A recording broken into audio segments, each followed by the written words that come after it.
Welcome back to another thrilling episode of Whining About Pest Control. I am Shelby Hartzer with 360 Pest Consulting. And before we go any farther, if you've liked these videos, go ahead and hit that little subscribe button down there so you don't miss out on any of our fabulous whining, because today we're going to whine about the weather. That's right, the heat, the humidity, the fires, the floods, so much more. And since we are in a heat wave right now, I am drinking my favorite summer wine for this episode in nice, crisp Vino Verde. So, cheers to the heat.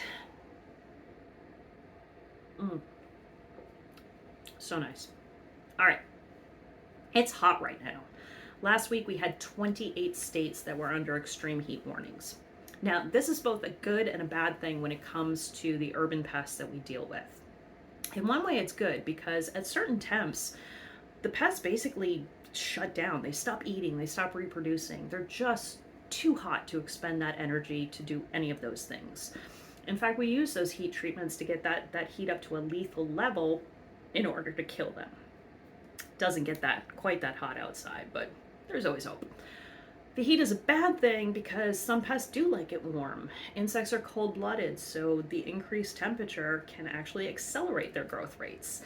They reproduce faster, and we could see higher numbers of certain insect pests this summer. So we'll see what happens.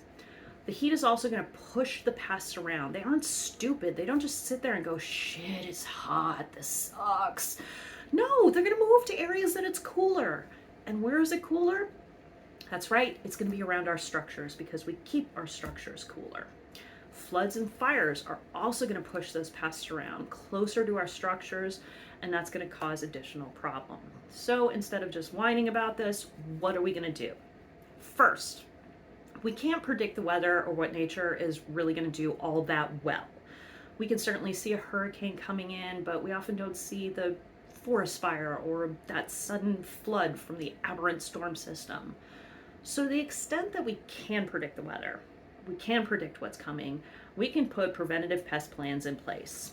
It would be useless to do a spray application on the outside when it's going to rain in an hour. Instead, we can switch the formulation, maybe use a granular application. When we can see maybe an extended period of drought coming, we may do additional rodent bait stations, knowing that the rodents are going to get pushed closer to structures where there's water. Second, we don't control the weather. Pudge controls the weather. We can't stop the next volcano from erupting or the next drought from happening.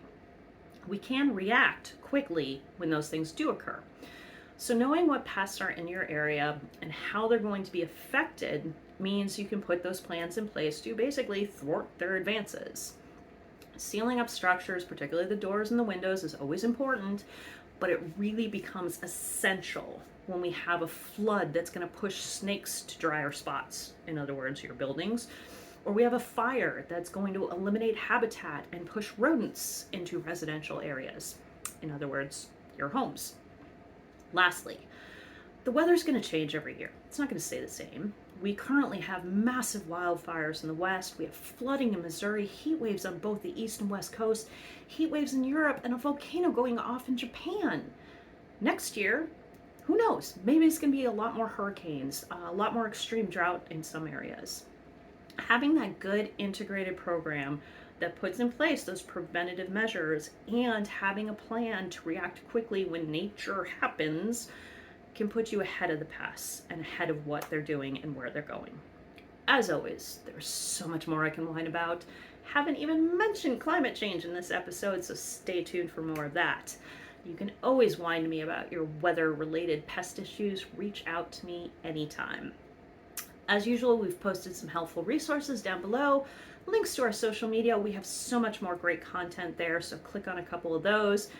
Don't forget to subscribe so you don't miss out on any of our fabulous whining. And until next time, chill out.